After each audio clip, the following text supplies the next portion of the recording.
Bonsoir à toutes et à tous. Nous consacrerons la dernière partie de cette émission à vos questions SMS, Internet et réseaux sociaux. Après la loi fourre-tout d'Emmanuel Macron, la loi travail de François Rebsamen, en tout cas, le gouvernement est sans doute en train d'aborder des dossiers très importants. Ce ne sera pas facile entre les pressions contradictoires des syndicats, du patronat, sans oublier le Parti socialiste et surtout Bruxelles. Deux bonnes nouvelles. Hier, on s'est donc retrouvé pour discuter dialogue social à Matignon et pour une fois, les chiffres du chômage vont un peu mieux. Nous avons intitulé cette émission « Et maintenant, la loi travail ». Et voici les invités qui ont accepté de participer à ce C'est dans l'air en direct. Mathilde Lemoine est économiste, vous dirigez les études économiques chez HSBC France et enseignez à Sciences Po. Vous êtes par ailleurs membre du Haut Conseil des finances publiques. Nicolas Bétou est journaliste, fondateur et directeur du quotidien L'Opinion et de son site internet. Votre journal titrait aujourd'hui « Parti socialiste, à quoi joue Cambadélis ?» Christophe Barbier est lui aussi journaliste, directeur de la rédaction de l'Express. À la une de votre numéro actuellement en kiosque, Manuel Valls, le bulldozer. Enfin, Stéphanie Lecoq est directrice d'études à l'Institut supérieur du travail. Vous êtes une spécialiste du droit social et du droit du travail, enseignante et chercheuse. On commence peut-être avec ce premier chiffre. Les moins 20 000 annoncés hier, je parle des chômeurs. C'est une bonne nouvelle, ça fait du bien, même si tout le monde a compris que c'est pas un retournement au sens premier du terme. Est-ce que ça fait un peu de bien, Mathilde Lemoine? Ah oui, incontestablement, parce que l'enjeu aujourd'hui, c'est la crédibilité des réformes engagées par le gouvernement et donc le fait que, enfin, les ménages se remettent à consommer et que les entreprises se remettent à investir. Donc tout ce qui peut améliorer la confiance est de nature à pousser les ménages comme les entreprises dans ce sens. Donc oui, c'est une très bonne nouvelle. Alors après, moi j'ai vu des commentaires très dubitatifs où on disait écoutez, tout ça c'est quasiment voilà, on a des emplois aidés pour les jeunes, c'est pour ça que ça crée ça fait baisser les chiffres. En revanche, c'est de plus en plus dramatique sur le chômage de longue durée et notamment sur les seniors. Exactement. Alors le chiffre inquiétant, c'est l'augmentation du chômage de longue durée, parce que ce qu'on sait, c'est que les chômeurs sont très mal accompagnés et ils bénéficient de peu de formation pour justement avoir la possibilité de retrouver un emploi. Et que malgré le fait que beaucoup de gouvernements en ont fait leur priorité, les résultats ne sont pas là. Donc ça, c'est un problème. Mais on ne peut pas non plus tout le temps dire c'est horrible. Je veux dire, il y a un moment donné où c'est vrai qu'il y a eu une baisse des demandeurs d'emploi. Alors après, on peut critiquer les chiffres. Ça n'empêche que le taux de chômage va probablement augmenter en fin d'année quand l'INSEE va publier son chiffre.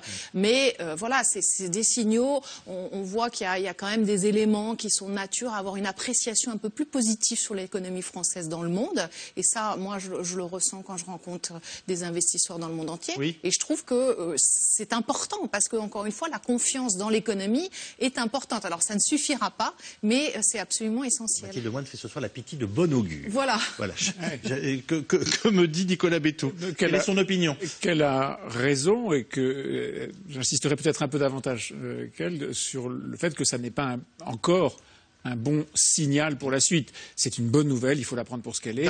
Elle est très controversée parce que, vous savez, on mesure deux grandes populations chez les chômeurs. Il y a ceux qui sont vraiment complètement démunis de travail et ceux qui doivent chercher un emploi parce qu'ils travaillent moins de X heures par semaine. On ne va pas rentrer dans les détails. Cette catégorie-là, c'est-à-dire des gens qui sont inscrits à Pôle emploi, qui sont vraiment inscrits à Pôle emploi, qui sont plus de 5,5 millions, elle a augmenté de 16 000 personnes en janvier. Donc on voit bien que c'est pas encore c'est même pas l'embellie, c'est une bonne surprise. Personne ne l'attendait, le gouvernement ne s'y attendait pas. C'est une bonne surprise qu'on n'a pas encore complètement expliquée. Le moral des chefs d'entreprise est resté très bas en janvier. Donc tout ça, en tout cas tous les indicateurs qui pourraient dire voilà, on recommence à construire de l'emploi et à en fabriquer plus qu'on en détruit, ils sont pas encore là. Encore une fois, bonne nouvelle. Vraiment à confirmer. Alors, on serait quand même tenté de dire, Christophe Barbier, si c'est une bonne nouvelle, c'est peut-être pas le moment de lancer une loi sur le travail, pour le coup. Alors, Au contraire. Au contraire, quand le Premier ministre dit c'est un encouragement à poursuivre, non, c'est un encouragement à commencer les vraies réformes de fond qui vont permettre d'abord de répondre. On va rentrer dans le dur, mais de rentrer dans le dur. Pas dans le dur au sens conflit social, dans le dur au sens réforme de structure. Et la formation des chômeurs est un des aspects de ce dur-là. Parce qu'en effet, il y a deux chiffres inquiétants. On a l'impression un peu d'un trou dans les nuages avec un rayon de soleil qui passe, mais autour il pleut. Toutes ces personnes qui restent au chômage pendant une longue durée deviennent de moins en moins employables. C'est-à-dire que si un jour on retrouvait une très forte croissance avec beaucoup d'embauches, on aurait quand même une sorte de croûte, de socle, de stock de chômeurs. Le plein emploi, ça pourrait vouloir dire 5% ou 6% de chômeurs. Le plein emploi de ceux qui sont employables. Les autres on ne sait pas faire. Par ailleurs, tous ceux qui sont seniors et qui vont aller du chômage de longue durée à la retraite, ça va faire des retraités très pauvres. Il faudra vivre avec dans cette société. Que deviendront tous ces retraités qui ont connu ce parcours de vie professionnelle aussi terrible que celui des retraités pauvres, donc avec des problèmes de niveau de vie, ou bien obligés de prendre des petits boulots à ce moment-là à très très très faible valeur, juste pour joindre les deux bouts. Et puis ce sont aussi des retraités qui vont peser sur leurs enfants. Alors si leurs enfants ont une belle situation parce que la crise est finie et que cette génération-là enfin respire, ça pourra le faire, sinon ça va être compliqué. Cette génération-là de retraités pauvres, comment elle va payer sa fin de vie, dont on sait qu'elle est très coûteuse? Les problèmes de notre société sont devant nous. J'hésite à vous donner la parole, c'était Fanny Lecoq, parce que je me disais, depuis le début, la météo sociale et économique, au fur et à mesure que j'ai avancé dans la table, n'a cessé de s'assombrir. Alors bon, on en est où? Et pour autant, il ne faut pas bouder son plaisir. Ouais. Et l'importante réforme du dialogue social va peut-être changer les choses en ce qui concerne tout ce qui est accord de maintien dans l'emploi, avec le rôle des partenaires sociaux qui sera à jouer et qui sera de plus en plus important, sous réserve d'une transparence et de formation, de transparence et d'un véritable dialogue social en entreprise.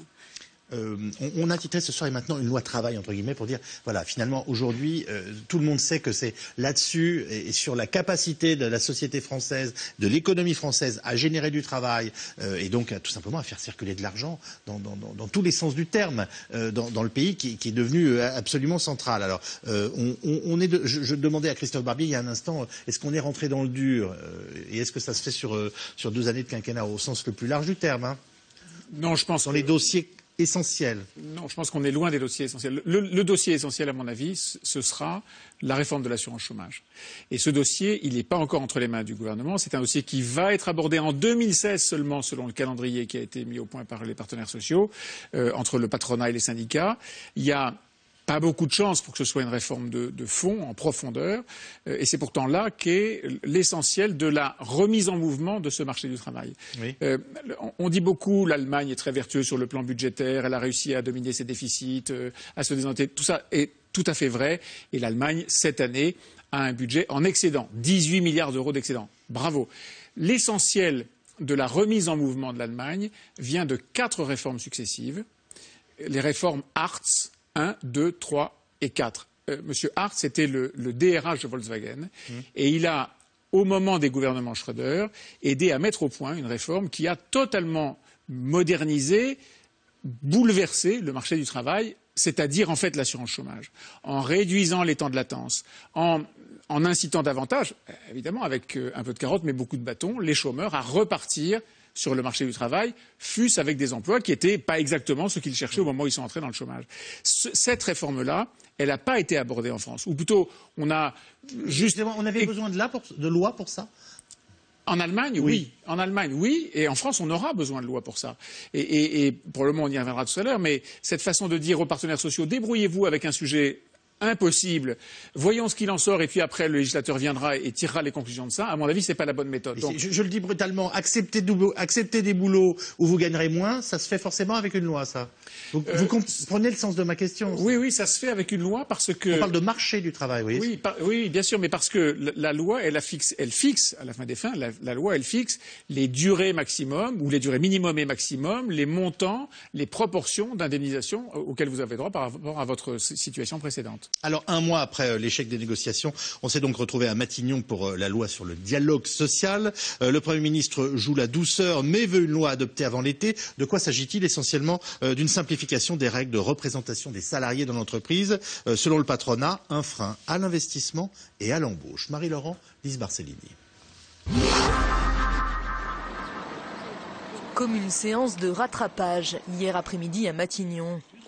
Syndicats et patronats convoqués par le Premier ministre en personne, 1 mois après l'échec de leurs négociations sur le dialogue social. Cette fois, plus de temps à perdre, Manuel Valls reprend la main, alors méfiance dans le camp contestataire. Pas question de se faire court-circuiter. Je suppose que nonobstant les annonces qu'il fera, il y aura une concertation avec le ministre du Travail après. Enfin, j'espère. Sinon, s'il n'y a pas de concertation avec le ministre du Travail, on ne va pas faire du 49.3 de manière permanente quand même. Ça posera un problème de démocratie. Nerveux, les partenaires sociaux, 1 semaine après le passage en force du projet de loi Macron, car la décision du Premier ministre est déjà prise. Il y aura bien un texte gouvernemental sur le dialogue social en entreprise.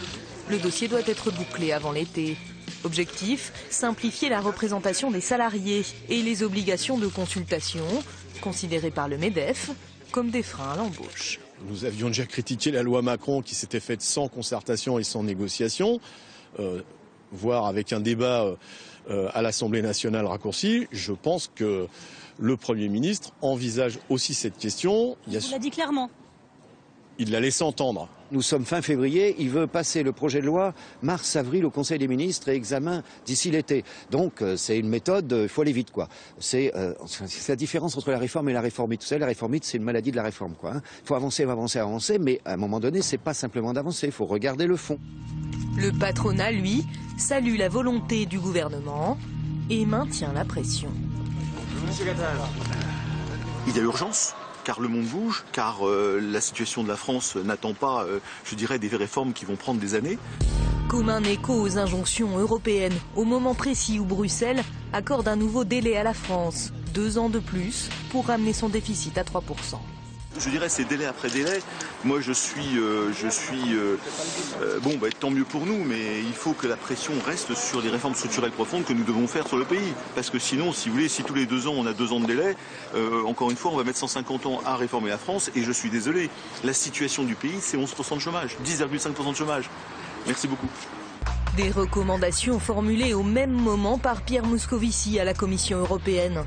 Un nouveau délai, oui, mais de 2 ans seulement et non pas 3. La France a 3 mois pour revoir son budget 2015. Bruxelles attend au moins 4 milliards d'économies supplémentaires. Les réformes entreprises depuis 2 ans vont dans la bonne direction, mais dans le contexte actuel, elles n'ont pas encore suffi à corriger cette situation. Message reçu par Manuel Valls qui compte bien éviter les sanctions et promet d'être au rendez-vous de la croissance en 2015. Nous devons donc poursuivre les réformes engagées, non pas parce qu'on nous le demande, mais parce qu'il est essentiel que ces réformes soient mises en œuvre précisément pour créer les conditions d'un retour vers l'emploi. Et c'est pour ça qu'à nos entrepreneurs, je n'ai qu'un message. C'est le moment d'investir et d'embaucher. Appelle aussi à sa majorité pour un soutien sur le terrain social qu'il outrepassera de nouveau si nécessaire. Vous connaissez de toute façon ma détermination à faire adopter des textes qui sont utiles et indispensables pour le pays, mais j'ai l'impression que tout le monde a désormais bien compris le message. Retraite complémentaire, assurance chômage. Merci à tous, bonne soirée. Sécurisation de l'emploi et embauche dans les TPE. Autant d'autres chantiers au menu de l'agenda social ambitieux, imposés aux syndicats. On a plein de questions de téléspectateurs qui si je devais résumer un petit peu, je dirais, on parle de réforme du dialogue social, mais même l'intitulé peut paraître étrange. Stéphanie Lecoq, ça veut dire quoi? On va apprendre à se parler? Clairement, c'est peut-être l'idée finalement. On voit qu'il y a une compilation, de toute façon, un empilement historique des textes qui se sont superposés pendant 79 ans et qui ont donné des moyens et des missions. Mais une superposition telle que de toute façon, on n'arrive plus à discuter dans l'entreprise. On a une réunion CE du comité d'entreprise qui est suivie d'une réunion des délégués du personnel. Et pour finir la journée, on va faire un comité d'hygiène et de sécurité et des conditions de travail. On part toute la journée en réunion. Effectivement, si on fusionne les 3 instances, il ne nous reste plus qu'une réunion. C'est quand même une belle idée.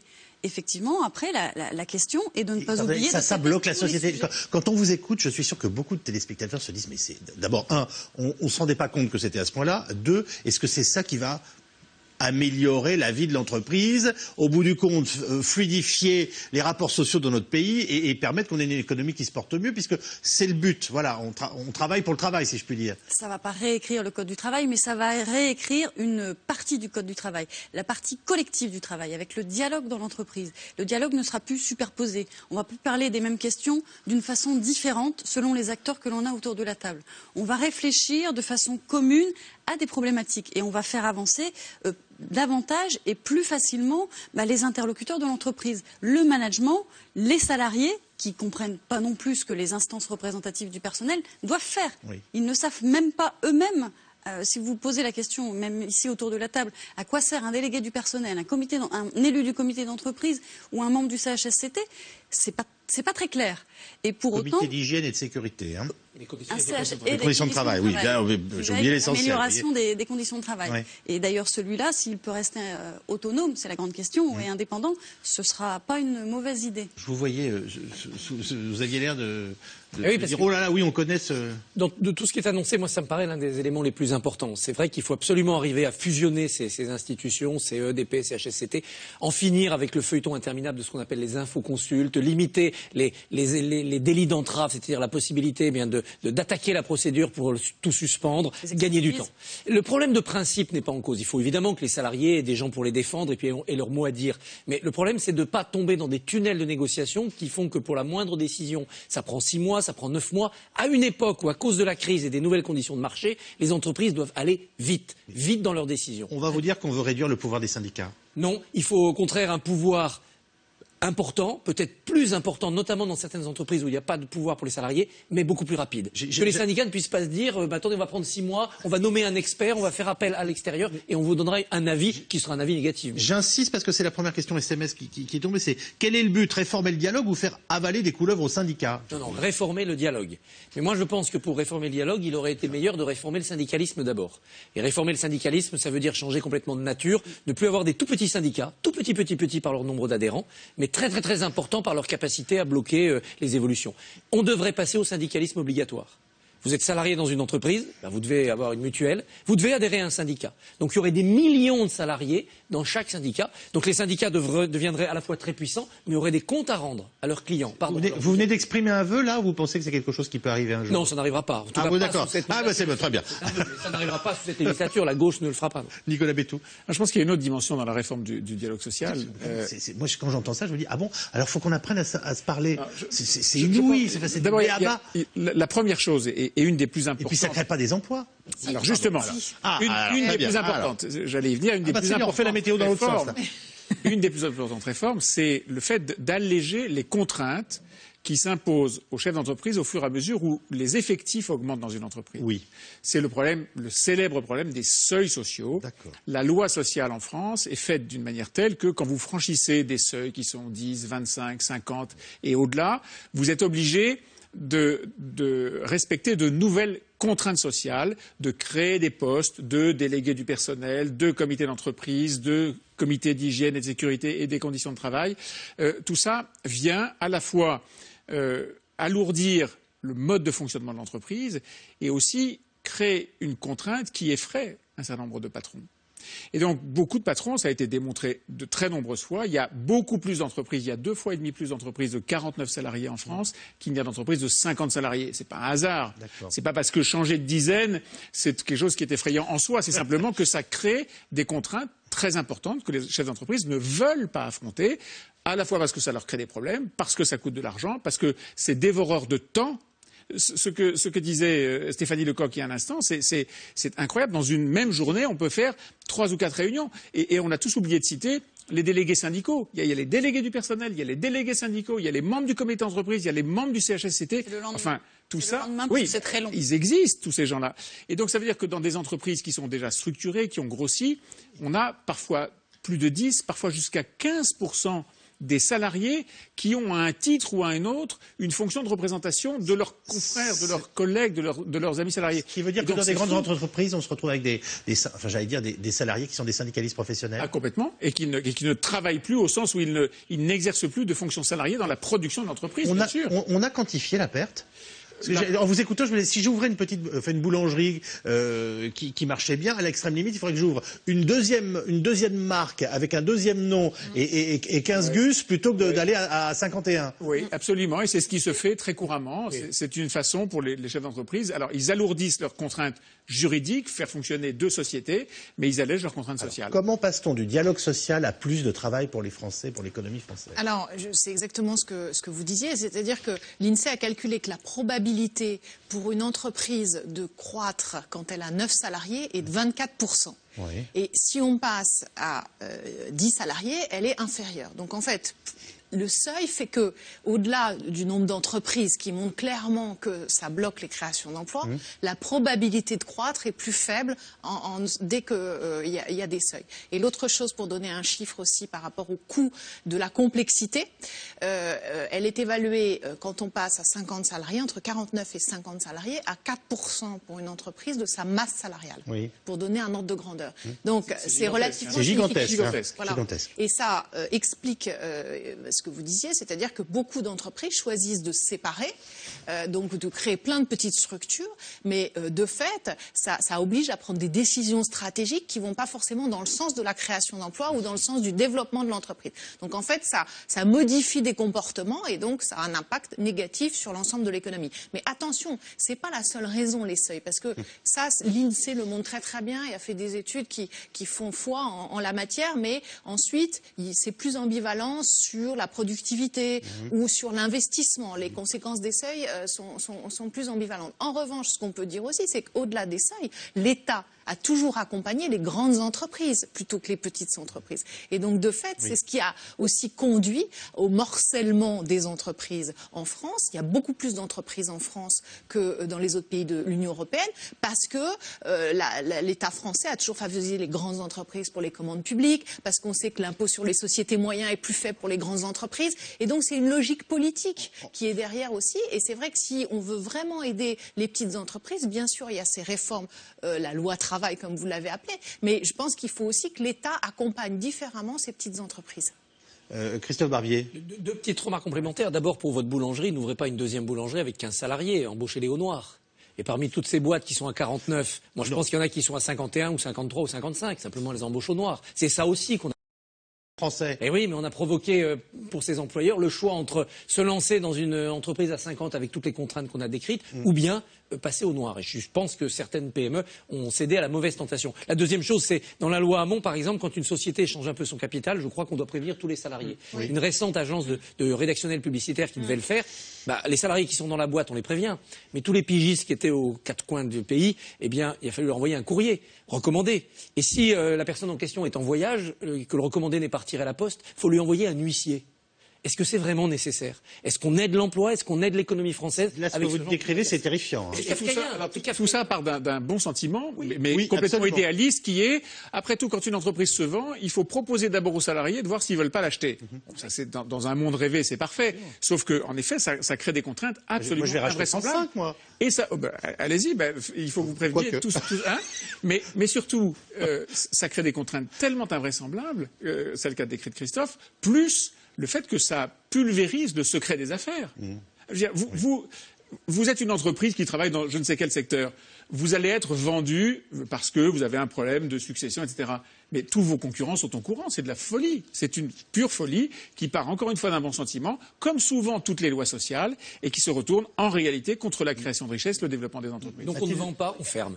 Oui, alors là, Mathilde Lemoine, que c'est quand même assez dur ce secret des affaires, parce que et c'est aussi un des enjeux de la discussion actuelle pour la loi sur le travail, c'est que on doit être quand même dans le donnant-donnant avec les salariés, et donc de dire que les syndicats sont pas responsables, comme ils peuvent l'être en Allemagne. Et donc, on ne peut pas leur faire partager l'évolution stratégique de l'entreprise ou les perspectives d'investissement. Je pense que c'est un des problèmes. Et donc, il ne faut pas non plus aussi que cette loi travail soit vécue par les salariés comme une régression, pour plein de raisons. Et donc, ce qui me semble, c'est qu'il faut faire attention aussi dans la promotion de la flexibilité, c'est qu'on voit bien que ce qui marche dans les pays du Nord, c'est cette fameuse flexi-sécurité. Oui, avec une et donc, contrepartie. Qu'est-ce qu'on offre aux salariés? Qu'est-ce qu'on offre aussi aux syndicats? Et on cite souvent l'Allemagne, vous avez cité les lois Hartz, c'est vrai, mais il ne faut pas oublier que les syndicats allemands sont partie prenante de la stratégie de l'entreprise. Or, aujourd'hui, en France, quand on parle de ça, on dit mais c'est horrible, on va leur dévoiler des secrets, ils vont connaître ce qui va se passer, si ça va avant les autres, comment vendre l'entreprise. Parce que ça traduit aussi l'état d'esprit qui semble régner dans le dialogue social. Et on en revient à notre question de départ, qui est qu'on a l'impression, et en même temps j'hésite toujours, parce qu'on ne voudrait pas caricaturer, mais qu'il y a un partenariat effectif en Allemagne où un patron peut se permettre d'être en face de son délégué syndical, de dire voilà comment ça va se passer. Quoique moi, de mon point de vue, à mon avis, ça doit quand même se passer dans beaucoup de petites et moyennes entreprises françaises, hein, plus qu'on ne le dit. Mais voilà vers quoi on va, etc., sans que ça soit tout de suite un piquet de grève. Et en même temps, oui, oui, il y a des choses qui doivent être tout simplement au nom du respect de la propriété privée, des enjeux de l'argent qu'on met dans une entreprise, qui doivent rester secrètes. Donc on est dans ce... Mais justement, en France, le problème, c'est que comme c'est l'œuf et la poule, on considère qu'on ne va pas prendre ce risque-là, et donc on avance aujourd'hui, enfin on donne le sentiment d'avancer vers plus de flexibilité, on continue de parler de la seule baisse de charges, des questions justement qui pèsent sur les créations d'emplois à juste titre, comme l'ont montré ces études, mais encore une fois, qu'est-ce qu'on propose aux salariés pour être plus partie prenante dans cette gestion de l'entreprise, si encore une fois, on veut se référer à l'Allemagne. Que vont dire les syndicats quand il n'y aura plus ces 17 niveaux, si jamais ça passe? Enfin, quel état d'esprit vous sentez là? Déjà, juste une chose, c'est qu'en Allemagne, en fait, on est clairement dans une culture de la codécision. Oui. En France, historiquement, on est dans une culture du conflit.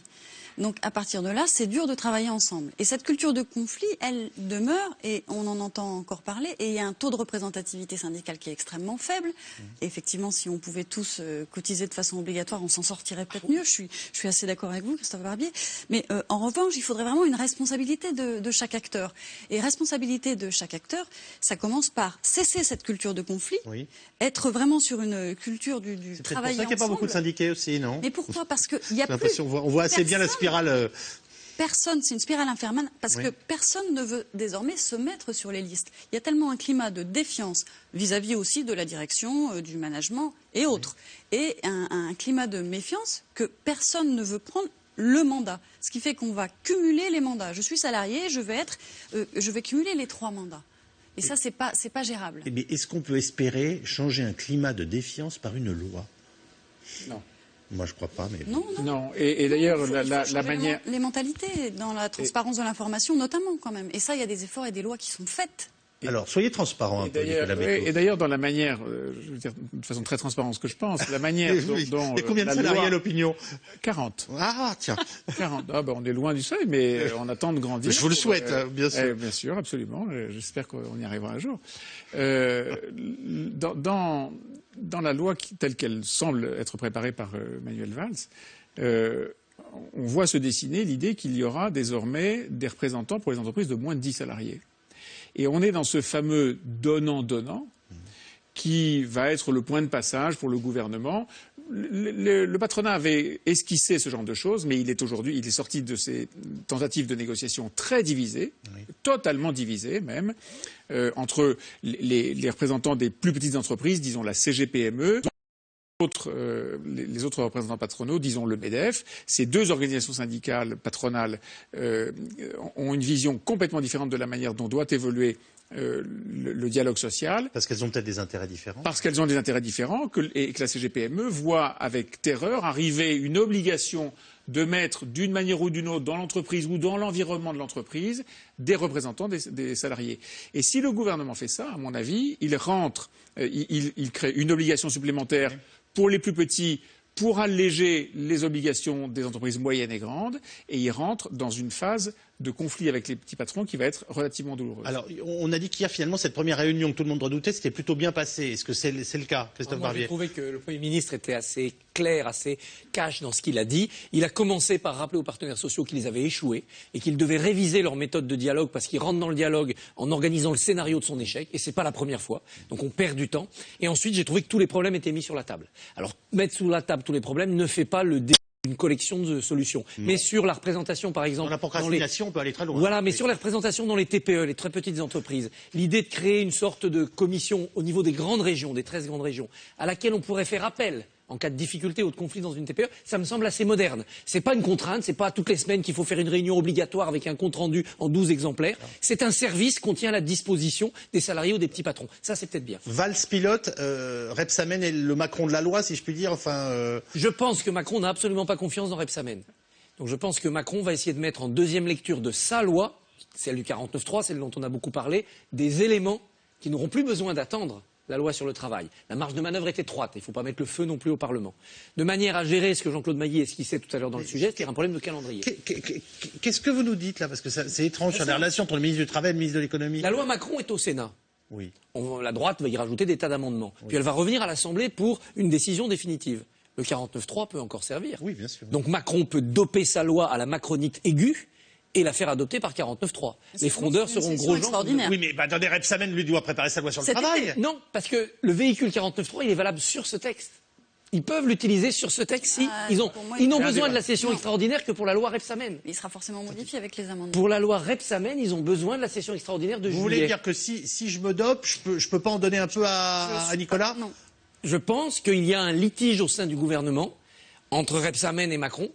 Macron voulait mettre les seuils sociaux dans sa loi. Et c'est François Hollande qui, à l'automne, a dit non, c'est quand même trop délicat, ne mettons pas cette loi. Par ailleurs, il y a un risque Conseil constitutionnel, parce qu'à force de mettre des choses variées dans la loi Macron, on a ce qu'on appelle des effets cavaliers, le Conseil peut trancher. On n'est pas au bout de cette bataille interministérielle, avec un Manuel Valls que j'ai trouvé un peu gourmand à voir les difficultés du jeune élève surdoué Macron. Mathilde Lemoine, je vous ai entendu réagir, on entendait tout à l'heure le responsable de Force ouvrière dans le reportage dire on va quand même pas tout changer dans ce pays avec le 49.3. Et avec une extraordinaire spontanéité et un grand sourire, vous avez dit mais si, dans ce pays, on ne réforme qu'au 49.3. C'est ce que l'histoire montre. Hein. L'histoire de la Ve République montre que beaucoup de réformes sont passées avec le 49.3. On l'a beaucoup oublié parce que depuis la fin des années 90, c'est moins utilisé. Mais faut assumer le régime présidentiel.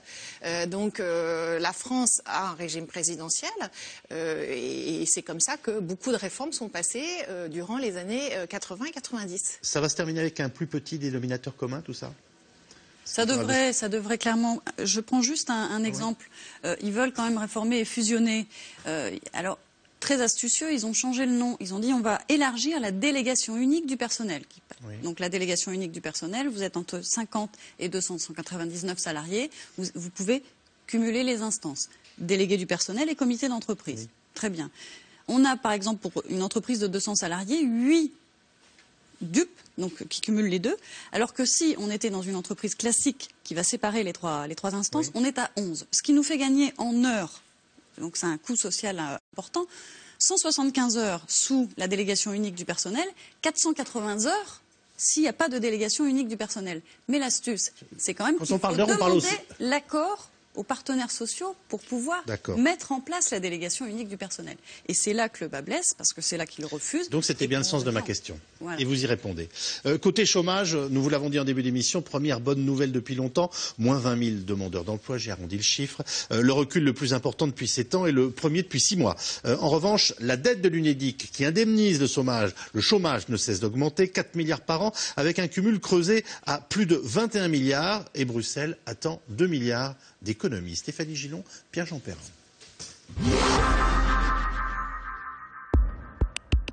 C'était hier soir. Manuel Valls, le sourire aux lèvres. Les chiffres du chômage viennent de tomber et pour une fois, les nouvelles sont bonnes. En janvier dernier, Pôle emploi a recensé 19 100 inscrits en moins dans la catégorie A, c'est-à-dire les chômeurs sans aucune activité. Un recul de 0,5%, première baisse depuis 6 mois, mais surtout la plus importante depuis 7 ans. Une embellie due à un contexte favorable, baisse de l'euro, du prix du pétrole, des taux d'intérêt, seul bémol, et non des moindres. Si l'on intègre les catégories B et C qui exercent une activité réduite, le chômage continue à monter de 0,3%. Et comme un mois ne fait pas une tendance, ce matin, Manuel Valls a préféré rester prudent. Les chiffres de ce mois-ci, c'est un encouragement et aussi une manière de conforter la confiance. Parce que sans confiance, il n'y a pas de croissance. Sans croissance, il n'y a pas de confiance. Donc oui, c'est un déclic, mais cela m'encourage surtout à poursuivre sur la voie des réformes dont le pays a besoin. Et parmi ces réformes, que Bruxelles appelle de ses vœux, celle de l'assurance chômage, l'UNEDIC, dont le déficit se creuse. À l'automne dernier déjà, Manuel Valls et son gouvernement avaient fait sauter un tabou, celui d'une révision de l'indemnité de chômage, jugée trop généreuse par Bruxelles. La question de l'efficacité, de l'équité des règles de ce régime se pose à chaque négociation et c'est un débat légitime. Il faut l'aborder sans caricature. Des négociations qui reviennent aux partenaires sociaux. La dernière convention UNEDIC date d'il y a quelques mois seulement. Et pour les syndicats de salariés, pas question d'anticiper de nouvel accord avant 2016. Nous, ce qu'on dit à Force ouvrière, c'est qu'on n'est pas dans des salons, et on n'est pas non plus sur des plateaux de télé, on peut dire. Il y a plein d'experts en France qui vont dire qu'il faut réduire le déficit de l'assurance chômage. C'est très facile à faire, on peut le faire. Simplement, il y a des gens derrière, il y a des êtres humains derrière. Il n'y a pas des lapins, quoi. J'ai rien contre les lapins. Il y a des êtres humains derrière. Voilà. Et donc, faut en assumer toutes les responsabilités. C'est-à-dire que si on dit qu'on réduit les déficits de l'assurance chômage par la baisse de l'indemnisation des demandeurs d'emploi, on va mettre des gens dans une situation sociale qui sera très difficile. Et on a déjà quand même beaucoup de gens qui sont dans une situation sociale qui est très difficile. Fin 2014, la dette cumulée de l'Unédic atteignait 21,5 milliards d'euros, un record, auquel s'ajouteront 4 milliards supplémentaires en 2015, et ce malgré les mesures d'économie adoptées lors de la dernière convention. Mais pour cet économiste, le moment n'est pas forcément propice pour réformer. On voit bien que la difficulté aujourd'hui, c'est que effectivement les déficits du régime de l'Unédic sont élevés, mais que l'Unédic est une assurance et qu'il est logique qu'on ait des déficits quand on a un chômage historiquement élevé. D'ailleurs, c'est le but de ce régime-là, c'est d'être contracyclique. On voit qu'avant crise, en 2007-2008, il dégageait à peu près 4 milliards d'excédents par an parce qu'on avait un chômage autour de 8%. Rappelons que le régime de l'Unédic est à l'équilibre à 8,5% de taux de chômage. Donc on voit bien sûr que le risque aujourd'hui, c'est de vouloir réformer en période de chômage élevé, alors même qu'il est logique que ce régime-là soit en déficit, sauf à dire on va rester durablement à 10% de chômeurs. Ce matin, Manuel Valls a annoncé que syndicats et patronat avaient commencé les discussions plus tôt que prévu. Quels syndicats sont prêts à accepter cette réforme? Quels sont ceux qui risquent de s'y opposer? On voit à peu près la cartographie. Aujourd'hui, aucun n'est prêt à accepter une telle réforme. La CFDT est peut-être un peu moins hostile par principe, mais ni CGT ni FO ne le sont. Et je ne vois pas, pour l'instant, la CGC qui est sur un mode assez... un peu carré, aujourd'hui, n'est pas rentré dans cette logique-là. Donc aujourd'hui, aucun syndicat n'est dans... Mais d'ailleurs, on l'entendait bien dans votre reportage, le représentant de FO qui dit, après tout, c'est très dur pour ceux qui sont au chômage, donc n'y touchons pas. C'est une logique qui est celle que la France a adoptée depuis des dizaines d'années. Ça fait 20 ans qu'on connaît ce concept de la préférence française pour le chômage, c'est-à-dire qu'on a un système qui s'occupe un peu moins mal qu'ailleurs des chômeurs, oui. Et qui n'incite pas suffisamment à reprendre l'emploi. Quand il nous dit, alors je dirais qu'il faut entendre ce que nous dit le responsable de Force ouvrière, il faut en effet intégrer, parce que c'est facile comme ça d'un coup de plume de dire ouais j'ai qu'à faire ça et c'est réglé, il y a en effet des vies derrière et donc des vies familiales et en même temps on ne doit pas non plus se laisser, je dirais, entre guillemets, culpabiliser sur les idées qui permettraient de changer les choses ou de les améliorer. J'essaie de dire ça avec mesure. Oui, moi je m'inscris complètement dans ce raisonnement, mais je pense que, par ailleurs, le sujet n'est pas principalement un sujet budgétaire.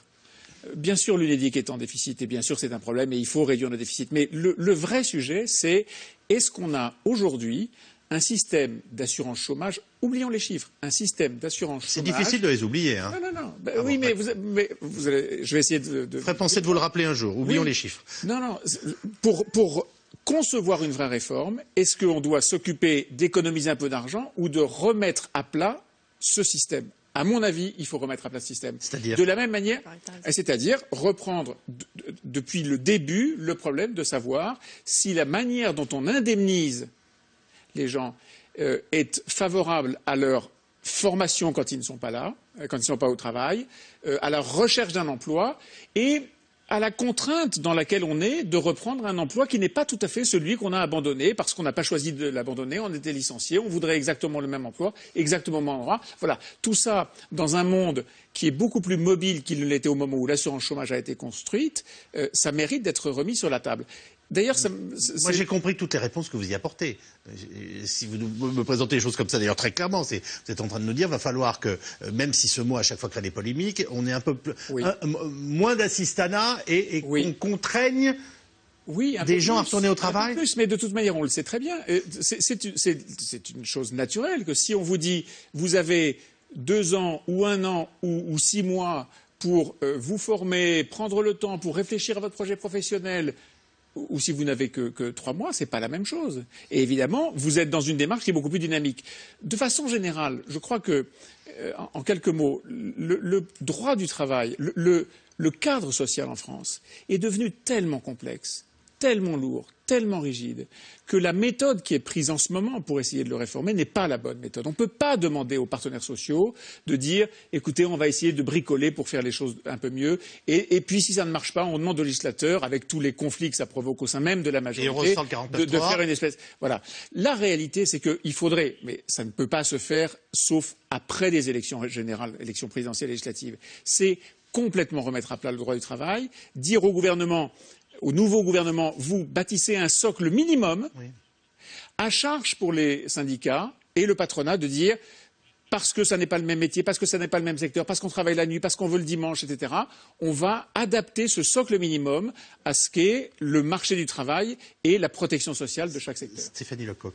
Très bien. Le droit du travail est effectivement très complexe, mais il est nécessairement complexe. Si on parle du licenciement, il faut quand même qu'on mette les causes de licenciement et les procédures. Donc effectivement, ça le rend complexe. Très bien. Pour autant, il y a ce que l'on souhaite, c'est éviter l'insécurité et l'instabilité.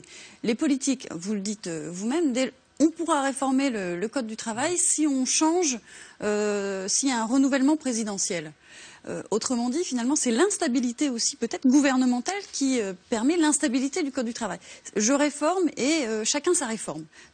Tous les 5 ans, chacun sa réforme. Premier point. Et du coup, il y a une insécurité du Code du travail. Il y a aussi différents interlocuteurs. Pôle emploi et le régime complémentaire des retraites, par exemple, c'est aussi le paritarisme. Et il y a une remise en cause du paritarisme qui est à faire, clairement, parce qu'on est dans des guerres internes au niveau patronal et syndical qui, finalement, ne permettent pas les réformes structurelles. Vous pouvez nous donner un exemple pour qu'on comprenne bien? Au niveau des Pôle emploi est géré par les représentants des salariés, les représentants du patronat. Les retraites complémentaires, de la même façon, on a l'AGIRC et on a l'ARCO, qui est actuellement en train de connaître sa réforme. Le gouvernement, qu'est-ce qu'il prévoit? Vous ne vous en sortez pas dans votre gestion de l'AGIRC et de l'ARCO. Il y a tellement de milliards qui sont en jeu que je vais reprendre la main, moi, gouvernement, et je vais réintroduire le régime complémentaire dans le régime de retraite générale. Donc finalement, c'est un système paritaire qui ne fonctionne plus parce qu'ils y sont allés de négociations tellement donnant-donnant. Vous ne vous entendez pas, vous ne savez pas gérer, donc je reprends la main? C'est un peu ça. Oui, mais sur un terrain qui est miné par les désententes et le fait que, à la fin de ces négociations, les positions sont tellement durcies par des heures et des nuits entières de négociations que rien n'est possible ou quasiment rien. Et encore une fois, je pense qu'il faut inverser complètement le processus. Et on peut le faire dans le même sens, parce que quand on regarde le projet du MEDEF sur l'efficacité du dialogue social et puis ce qu'est maintenant la loi travail, c'est une demi-mesure finalement. En vous écoutant, on se dit finalement, on en revient au dialogue social, les partenaires sociaux ne sont pas des partenaires. Ils sont ni partenaires ni sociaux. Ni partenaires, parce qu'en effet, ça coince partout, ils dialoguent de manière stérile et depuis des années, ni sociaux, parce que leurs objectifs sont autres. Et c'est vrai du patronat, qui, à travers le mandat... Quels sont-ils leurs objectifs? Ils sont plus politiques.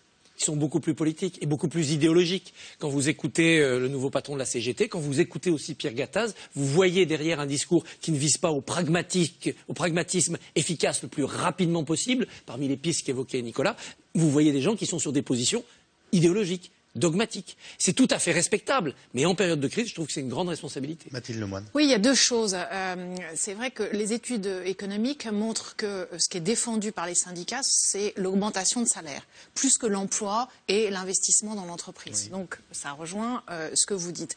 La deuxième chose, c'est que c'est vraiment pénible, cette façon de faire en France, où vous remettez tout le temps en cause les choses. Et donc, vous êtes face à des gens, vous êtes face à des chômeurs qui croient que les règles sont celles-ci, mais non. On dit finalement on va réformer, etc. Bon, et donc ça c'est terriblement anxiogène. Ça explique qu'on a un taux d'épargne qui est extrêmement élevé en France, alors qu'on a un système de retraite par répartition, et ça bloque complètement l'économie. Ce qu'ont fait les pays qui ont réformé, c'est qu'ils ont mis en place la clause du grand-père. C'est-à-dire que c'est seulement ceux qui rentrent sur le marché du travail, les nouveaux entrants ou par exemple les nouveaux futurs retraités à qui on applique ces réformes. Dans le cas des chômeurs, par exemple, c'est vrai que je trouve que, compte tenu de la situation, compte tenu de la crise, ça n'a aucun sens de vouloir réformer aujourd'hui, parce que les gens, la plupart des chômeurs sont dans des conditions difficiles. Vous n'allez pas leur dire tout d'un coup, on va faire la dégressivité, vous êtes organisé de telle façon et on va vous couper vos indemnités Mais en revanche, qu'il y ait un vrai débat, et en plus je pense que ça pacifierait les rapports sociaux, qu'il y ait un vrai débat sur est-ce qu'il faut mettre en place, oui ou non, la dégressivité, parce que les études économiques et les pays du Nord montrent qu'effectivement ça accélère la recherche d'emploi, qu'il y ait un vrai accompagnement, formation, mais aussi que toutes les semaines il y ait des points et que ce soit fait comme ce qu'on observe dans les pays du Nord.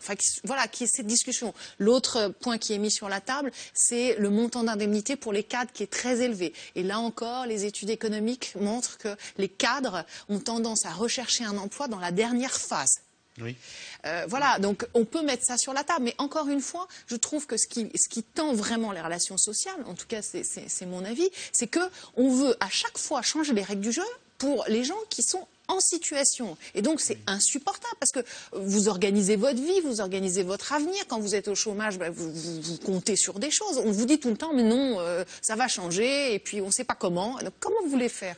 C'est impossible. Et donc voilà, je pense que c'est un vrai problème. L'Italie, par exemple, a fait sa réforme des retraites grâce à la clause du grand-père. C'est-à-dire, et désormais, l'Italie est le seul pays de la zone euro qui va connaître un montant de retraite inférieur en 2020 versé par rapport à celui d'aujourd'hui, grâce à cette réforme. Et donc ça a évité des blocages dans les années 90, parce que ceux qui sont retraités, vous n'allez pas leur changer les règles du jeu aujourd'hui. Dans une société qui vieillit, la clause de grand-père, c'est pas... C'est vrai pour la retraite, mais c'est pas vrai pour le chômage.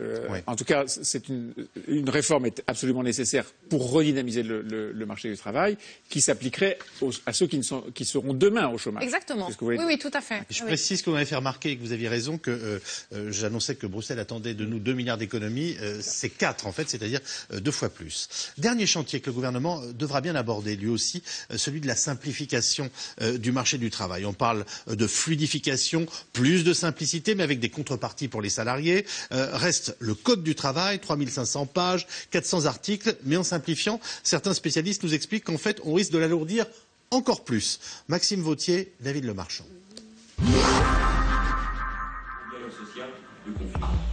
Hier, François Rebsamen au pupitre attend patiemment son heure pour avancer ses premiers pions d'une future réforme du marché du travail et sortir de l'ombre de son Premier ministre.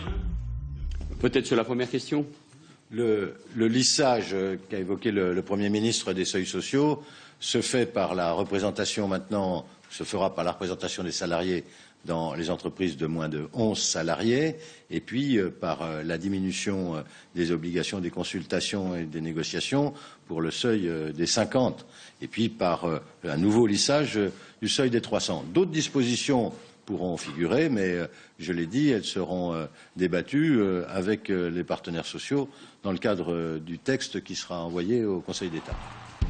Si le ministre du Travail n'a pas hier clairement tranché dans le vif, le maquis des seuils sociaux est dans la ligne de mire du gouvernement. Frein à l'embauche selon les entrepreneurs, symbole des droits inaliénables des salariés pour les syndicats, les seuils sociaux sont aussi la preuve que la réforme devra se faire pas à pas, comme le laissait entendre le président de la République lors de sa rentrée médiatique le 5 janvier dernier. Je vais continuer, parce qu'il y a 2 manières de vouloir faire de la croissance. Attendre que ça aille mieux de l'étranger. C'est un choix, c'est pas le mien. Tout démolir pour qu'il y ait plus de modèle social français, ce n'est pas mon choix. Ou au contraire, à partir de ce que nous sommes, de nos capacités et de nos atouts, faire en sorte que nous puissions réussir et donc prendre toutes les initiatives. Réformer un modèle social sans trop fragiliser la majorité, voilà l'équation à laquelle devra répondre le gouvernement. Avec une inconnue parmi d'autres, la question des 35 heures. Pour leurs 15 ans, certains semblent tenter de leur offrir un nouveau lifting. C'est le cas de Gilbert Sett, un économiste qui susurre à l'oreille du pouvoir. Pour lui, le gouvernement peut dégager plus de flexibilité autour des heures supplémentaires en laissant le choix aux entreprises de fixer le seuil de déclenchement de la majoration salariale. Les accords collectifs devraient avoir la possibilité de décider de souplesse via des accords gagnant-gagnant. Puisque si les représentants légitimes des salariés signent un accord, si l'entreprise signe ce même accord, ça veut dire que les deux considèrent qu'ils sont gagnants dans cet accord. Plus de simplicité du côté du chef d'entreprise, des contreparties au bénéfice des salariés. Voilà, c'est ce qu'il faut chercher. Sans enterrer les 35 heures déjà bien dépoussiérées, le gouvernement pourrait donc décider d'offrir plus de souplesse aux patrons en ajoutant quelques pages supplémentaires à notre Code du travail, déjà chargé de 4000 articles de loi accumulés depuis des décennies. Si on ajoute une loi, il faudrait pouvoir en retirer d'autres. Or, le droit du travail français s'est fait par couche politique, et donc, par exemple, il y a des textes qui ont été rédigés par le général de Gaulle dans ce code, des textes qui ont été rédigés par Léon Blum.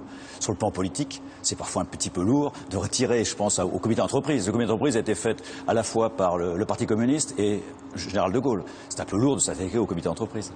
Pour Jean-Emmanuel Rey, plus que sur sa complexité, c'est sans aucun doute sur l'efficacité même du Code du travail que le gouvernement devra plancher pour déverrouiller son économie. Il est clair que si le Code du travail ne change pas, beaucoup d'entreprises, et ça a déjà commencé, diront « je veux couper au Code du travail, je veux éviter le Code ». Et comment éviter le Code ? Le droit des sociétés, à travers l'auto-entrepreneur, la sous-traitance, la régie, permet d'éviter le Code du travail. Donc si le droit du travail veut avoir un avenir, il faut qu'il s'adapte à notre société. Mais c'est une chance inouïe, il ne faut pas rater cette métamorphose. La métamorphose du marché du travail, peut-être l'une des entreprises les plus périlleuses du gouvernement. Mais s'il parvient à la mettre en route pour 2015, peut-être alors ce gouvernement-là tiendra ici une réforme majeure de son quinquennat. Alors, on a une question très intéressante, un peu polémique, et puis après on revient à ce qui était dit dans le reportage, qui est « Croyez-vous sincèrement que c'est le Code du travail qui bloque les embauches ?» Non, je pense pas. Je pense qu'on est sur des problèmes structurels plus profonds. Je pense que la réflexion et le débat qui a refleuri dans le pays à l'automne, quand Jean Tirole, notre prix Nobel, a rappelé qu'il était pour un contrat de travail unique, et que donc le problème du contrat de travail avec un CDI qui finalement est tellement lourd pour les entreprises, qui peut dissuader d'embaucher, donc emmène les entreprises vers des solutions de précarité, où on accumule les CDD, on bricole, on négocie avec les salariés, des choses parfois semi-légales. Voilà, ça c'est un vrai problème structurel. Donc on s'est mis hors du Code du travail, comme c'était suggéré à la fin du sujet. On se met hors du Code pour y échapper. Donc je crois que les problèmes sont maintenant beaucoup plus structurels que simplement liés à ce gros pavé rouge qu'on a vu. Il y avait le petit livre rouge, nous on a le gros. Dans le Code du travail, est-ce qu'il y a toujours un article, pardonnez-moi, que le syndiqué peut trouver pour contrer le patron et que le patron peut utiliser pour bloquer le salarié? Oui, à peu près tout le temps. Et il y a de toute manière... donc ce sont des forces qui s'annulent alors? Non, pas tout à fait, parce que dès qu'on est par exemple dans des phases de conflit ou de difficulté de l'entreprise, il y a un déséquilibre énorme entre ce que le patron peut faire et ce que les syndicats peuvent faire. Par exemple, toute communication concret, voilà. Très concret, un plan social, ce qu'on appelle un plan de sauvegarde de l'emploi, parce que les mots sont faits pour masquer la réalité. Un plan de sauvegarde de l'emploi est annoncé à un comité d'entreprise. Le dirigeant d'entreprise, sous peine d'être puni d'un délit pénal, ne peut pas s'exprimer. Les syndicats peuvent s'exprimer. Il y a un déséquilibre fondamental dans, évidemment, tout ce qu'on peut construire, y compris médiatiquement, en alertant les médias sur tel ou tel plan social. De façon générale, quand même, à votre question, est-ce que le Code du travail empêche un certain nombre et est un facteur de difficulté pour l'emploi? La réponse est oui, c'est pas le seul. Bien sûr, ça n'est pas le seul. Mais oui, c'est sûrement un facteur qui empêche un certain nombre de créations d'emplois. Stéphanie Lecoq. Alors, ce n'est pas une opération nulle pour répondre à votre question. C'est une opération devant le contentieux, donc devant monsieur le juge. Oui. Et les 3600 pages du Code du travail, la majeure partie, c'est de la jurisprudence. Il ne faut pas l'oublier. Donc, il est épais parce que dans ce code, il y a toute la jurisprudence qui existe. Alors, c'est même une lecture optimiste, ce Code du travail, quelque part, parce que vous avez en plus le salarié quand il est dans l'entreprise, il n'a pas que le Code du travail, il va avoir les conventions collectives, sa convention collective, ses accords d'entreprise, son règlement intérieur et son contrat de travail. Il doit regarder tout ça à partir du moment où il y a un problème en droit du travail. J'ai un problème de congé, je dois regarder la note interne, le règlement convention intérieur. Par branche avant la convention interne. Oui, évidemment. Donc il faut effectivement simplifier tout ça. Oui, c'est complètement fou, clairement. Mais il est urgent de modifier les textes, en ce sens qu'il faut donner moins d'importance et moins de poids au Code du travail. Donc, laisser le gouvernement faire la loi générale, mais après, travailler effectivement par branche d'activité, par branche professionnelle. Donc, le gouvernement fait son travail de loi et de décret. application générale du droit du travail, et ensuite le détail, les précisions et les méthodes sont prévues par un accord de branche, éventuellement un accord d'entreprise. Et là, effectivement, celui-ci devrait normalement connaître un petit peu un allègement, un régime, et ça irait beaucoup mieux après. Ceci dit, il faut attendre quelques années que la réforme des branches professionnelles soit actée, faite et clairement éclaircie. Jean-Emmanuel Ray disait dans ce reportage, on a une chance, une opportunité formidable de donner à ce droit qui finalement est un droit vivant, on l'a compris, d'ailleurs je crois que c'est le titre de son manuel, de donner un coup de fouet et un coup de fraîcheur à ce code du travail. C'est une opportunité ou pas, Mathilde Lemoine, d'après vous? Oui, alors c'est vrai qu'à chaque fois qu'on dit c'est très compliqué, parce que je pense objectivement tout le monde reconnaît, oui. Certains en déduisent « Ah mais c'est facile, vous voulez remettre en cause les acquis sociaux ». Mais il n'en est absolument pas question. C'est que justement la complexité du droit du travail fait qu'il y a beaucoup d'interprétations possibles. Et donc tous les salariés du coup sont perdus et ne savent pas exactement ce à quoi ils ont droit. Et je prends un exemple récent, c'est qu'il y a toute une jurisprudence, donc c'est la judiciarisation finalement du droit du travail, qui condamne les entreprises qui n'ont pas maintenu l'employabilité des salariés.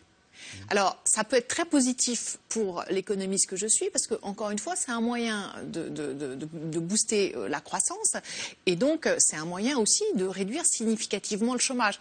Donc, c'est intéressant parce que qui dit réforme, simplification, ne dit pas forcément flexibilité.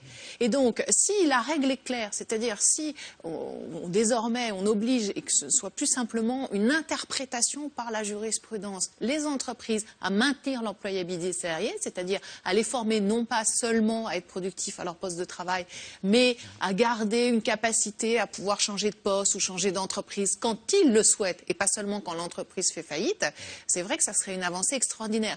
Donc je trouve qu'il faut faire attention dans ce débat sur ce code du travail, c'est que c'est vrai que c'est impossible d'en discuter, les positions sont complètement stigmatisées, alors qu'encore une fois, c'est cette complexité qui fait que les salariés sont moins protégés, paradoxalement. Est-ce qu'on est dans un état d'esprit où on se dit à chaque fois qu'on discutera de la façon dont on peut modifier un article du code ou le supprimer, on en créera forcément 3 autres, parce que c'est ce qu'on a entendu aussi en partie au début du reportage. C'est ce qui se passe en effet dans la pratique, c'est ce qui se passe parce que en dehors de la jurisprudence, la loi sociale est une loi en inflation permanente.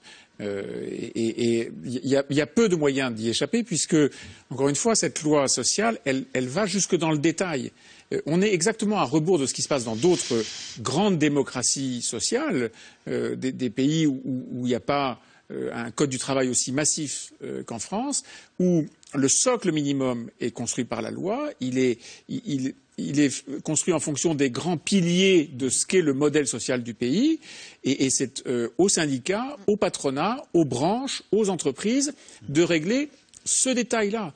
Et on voit bien que dès lors qu'on adopte cette mécanique, si on veut faire évoluer, par exemple, le travail de nuit, le travail du dimanche, etc., eh ben c'est dans l'entreprise ou dans la branche que ça va se régler. Ça n'a pas de sens de dire le travail de nuit est le même dans le commerce alimentaire ou dans le commerce d'entreprises qui vendent des boulons à des entreprises spécialisées. Ça n'a évidemment pas de sens. Christophe Barbier. Moi, je m'inquiète beaucoup dans notre pays et dans notre démocratie sociale de l'écart qui se creuse entre les acteurs économiques qui ont leurs contraintes, leurs exigences, qui vivent dans la crise, et la justice sociale. Les prud'hommes, la chambre sociale de la Cour de cassation, qui vivent dans un monde de droit et qui essayent de rendre la justice au nom des idéaux. Et je trouve que le gouffre se creuse entre ceux qui sont dans la pratique, dans le réel, et ceux qui sont dans l'idéal. Et ça, c'est pas bon dans un pays. J'ai quand même été frappé du nombre de fois, Nicolas Béthou, depuis le début de l'émission, quand on devait obtenir un éclairage, vous nous disiez en cas de conflit. Oui. Mais parce qu'en cas de conflit, c'est-à-dire qu'on a l'impression qu'on ne peut être que dans un rapport de conflictualité. Parce que Et je dis ça sans fausse naïveté, parce que... Non, bien sûr, mais... Oui, il y a des rapports de force dans le monde du travail, bien sûr, mais... Deux types de réponses. La première, c'est que la multiplication de ces instances, encore une fois, délégués du personnel, délégués syndicaux, comités d'entreprise, CHSCT, crée une sorte... Chacun crée son espèce de territoire de négociation. Ouais. Et donc, vous voyez bien que ça ajoute des sujets aux sujets, ça ajoute des problèmes aux problèmes, ça permet à un salarié qui n'est pas content et qui a peut-être de très bonnes raisons de se plaindre, ça lui donne plusieurs guichets dans lesquels il peut se plaindre. Et d'ailleurs, on le voit très bien Ça, c'est un point qui est très frappant quand on interroge des investisseurs étrangers qui sont susceptibles d'investir en France. C'est un des premiers sujets qu'ils posent. Qu'est-ce que je risque si j'ai un problème? Parce que investir, c'est prendre un risque. Quand on achète une entreprise, on n'est évidemment pas sûr que dans 3 ans, 5 ans, 10 ans, elle aura la même taille, qu'il n'y aura pas eu un retournement du marché, que sais-je encore. Qu'est-ce que je risque? Est-ce que moi, investisseur américain, je risque d'avoir un casier judiciaire en France si je supprime des emplois? La réponse est oui. La réponse est oui. Et vous voyez bien que c'est un frein considérable. Donc, à la fois parce qu'on a toute une série d'instances qui créent leur propre sujet, et puis parce que, dans la vraie vie, les entreprises, c'est aussi des risques, c'est aussi des périodes de down, et c'est des catastrophes sociales qu'il faut régler, parfois par le conflit. Nous allons aller au guichet des questions SMS. Les syndicats savent-ils dire autre chose que non? Alors, est-ce que c'est caricatural ou est-ce que ça correspond à un climat d'entreprise, et j'allais vous dire particulièrement français? Qu'en pense Stéphanie Lecoq? Non, ils ne disent pas tous non. Ils disent parfois non, ça clairement, mais je vous rappelle que les syndicats signent quand même, en tout cas sur les accords d'entreprise, à plus de 80%. Donc il y a quand même un bloc réformiste essentiel en France. Il y a encore quelques syndicats contestataires, mais même les syndicats contestataires arrivent à signer au niveau de l'entreprise, moins au niveau de la branche. On a quand même 39 000 accords d'entreprise. On a quand même un millier d'accords de branche, où là, effectivement, les syndicats contestataires ne signent moins. Et dans les accords nationaux interprofessionnels, on monte d'un cran, on est en interprofessionnel, donc pareil, ils vont signer encore moins au niveau des contestataires. Mais voilà, il y a un bloc réformiste. Faut arrêter de dire on est dans une culture du conflit. Oui, mais s'il y a des conflits aussi, il y a parfois dysfonctionnement de la part de la direction et non-respect du Code du travail. Donc ça arrive également. Un mot. 2 choses. La CFDT a montré quand même son esprit réformiste au fil du temps. On a l'impression que Laurent Berger est un peu plus frileux aujourd'hui, n'a pas envie de se mettre la base à dos. En revanche, dans les dernières 10-15 dernières années, on a vu se développer un syndicat, non pas du non, mais du nihilisme. C'est Sud. C'est un syndicat qui est au-delà du non à ce qui est proposé, mais qui est dans la volonté de casser le système, dans une logique presque révolutionnaire. Vous gardez la parole. Bientôt une loi Rebsamen, 3 petits points suivis d'un 49.3. Il n'y aura de 49.3 sur la loi Rebsamen que s'il y a une nouvelle session. Alors soit on attend septembre, soit on fait une session extraordinaire en juillet. Soit on utilise ça doit être prêt pour l'été. Soit on utilise la ruse que j'ai évoquée, on met du Rebsamen dans la loi Macron en 2e lecture, puisque le véhicule Macron est déjà équipé de son gyrophare 49.3. Il peut encore servir. Gros risque politique, mais techniquement ça peut passer. Maintenant, je pense que le Premier ministre a dit avant l'été et qu'après il sera prêt à négocier. Et par ailleurs, Manuel Valls risque d'être très affaibli par des élections départementales catastrophiques à gauche et par un congrès du PS début juin extrêmement périlleux. Peut-être que se donner rendez-vous en septembre pour la loi Rebsamen, ça fera le plaisir de tout le monde. Les frondeurs peuvent-ils empêcher Valls de faire ce qu'il veut?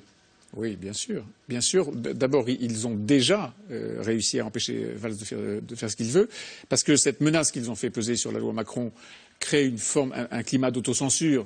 Vous voyez bien qu'on ne peut pas proposer avec le même allant, le même entrain des réformes nécessaires quand on sait qu'on a de toute manière en face de soi 40 à 50 personnes qui vont voter contre. Deuxième raison, ils n'ont pas été sanctionnés. Je veux dire, ce qui s'est passé, ou plutôt ce qui ne s'est pas passé mardi soir au bureau national du Parti socialiste, où on a un Parti socialiste avec un premier secrétaire, Jean-Christophe Cambadélis, qui ne sanctionne pas les frondeurs en disant ils n'ont pas voté. Bien sûr, il n'y a pas eu de vote. Non. Donc ils n'ont pas voté. Mais qui, en plus, dans sa motion, dit et le gouvernement ferait bien d'écouter un peu plus le Parti socialiste. Et d'ailleurs, nous reviendrons sur les 12 dimanches.